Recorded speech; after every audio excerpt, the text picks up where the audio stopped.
All right, cats and kittens, we are ready to write an essay. I know that excites all of you, like you've been waiting for this moment for quite some time. Well, here it is. Glad I can be of service. All right, so for this essay, your prompt is, what can you conclude about the contemporary American experience? We have been trying to answer that question during all these lessons, so we've been building up to this point. You've read the short stories, you've listened to the TED Talks, you've read the nonfiction articles, and hopefully you've been creating some ideas and kind of percolating on some of that information as the time has gone on. So for this essay, and let's talk about what I mean when I say essay. I do not mean one paragraph. That is not an essay. Okay? An essay, in this case especially, is 5 paragraphs minimum. All right? And for our purposes, as we're going to talk about right now, we are working on a 5-paragraph essay. And that is really the easiest format. And let's talk about why. We know that from our past years in school that an essay needs to have a thesis statement. Remember that a thesis statement is the main statement in your paper that tells the reader what the paper is going to be about. It is never a statement that says, I'm going to talk about blah, blah, blah, blah, blah, blah. Ever. Say it with me. Never.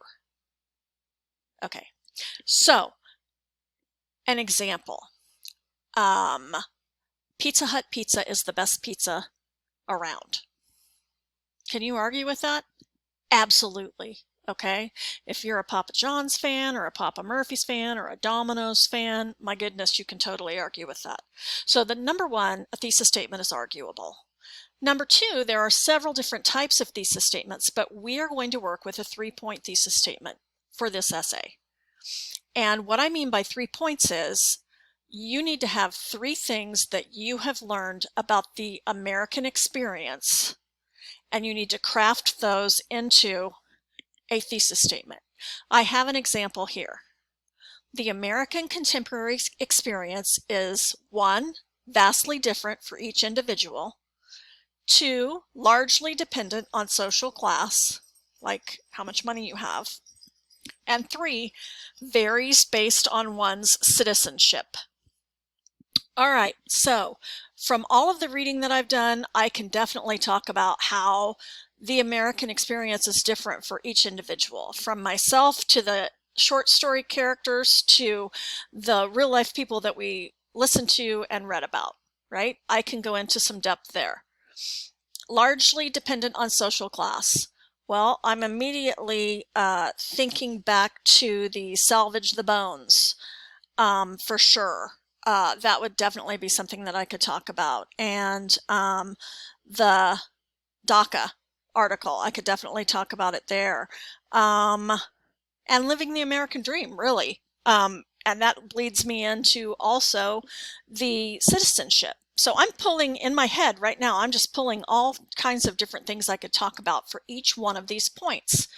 And here's how that works. We know that an introduction needs to have some sort of a hook.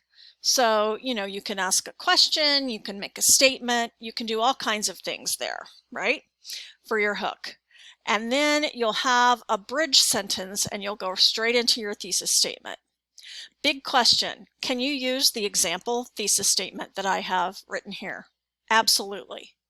If that's what you want to do for this first essay, you do you. Go for it. Okay? But you need to remember that when you're writing, your first body point would be what you see in green. You would talk all about how the American experience is so different for every person in America. And then the second body paragraph would be about how the American experience is largely dependent on social class, how much money you have, okay? Are you lower class, middle class, upper class, all right? And finally, it varies based on one's citizenship. If I am an immigrant, my experience is going to be 10 times different than somebody who was born in America, right? So you'll have to give examples from the reading for each one of those points.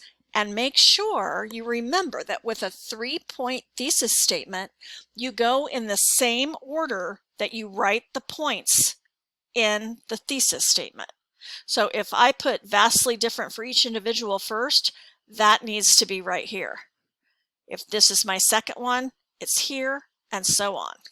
If I flipped them up and said the experience varies based on citizenship, that should be my first point, right? So whatever order you put these 3 points in your sentence, you should talk about them in the body paragraphs.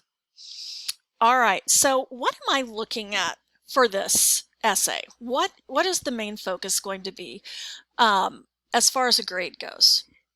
Number one, I want to know that you learned something. I want to be able to read your paper and know that you understand what the American experience is, that you can put yourself into that paper as well, that you can look across the nation and understand that everybody has a different understanding of what it means to be American.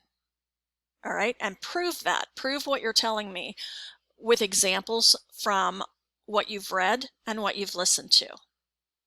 All right, the second thing that I will be looking for is, are you citing your sources? And what and how to do that will be in another video. Okay. I know that you've dabbled in that in 9th grade English and in sophomore English and in history. So hopefully we're not starting from scratch here, but even if we are, we're going to take the bull by the horns and make it happen. Okay. So number one is content, and number two is textual evidence that support you're going to grab from what you read and listened to and how you cite that. Okay, those are the two biggies that I'm going to be looking for with this essay. So I want you to not freak out about it. I want you to make sure you're coming to visit me from 11 to 11:30 Monday through Thursday. If you've got serious questions about what to do, if you're totally stuck, please, please, please come see me. I am totally willing to assist in whatever way I can. All right. Good luck, everybody.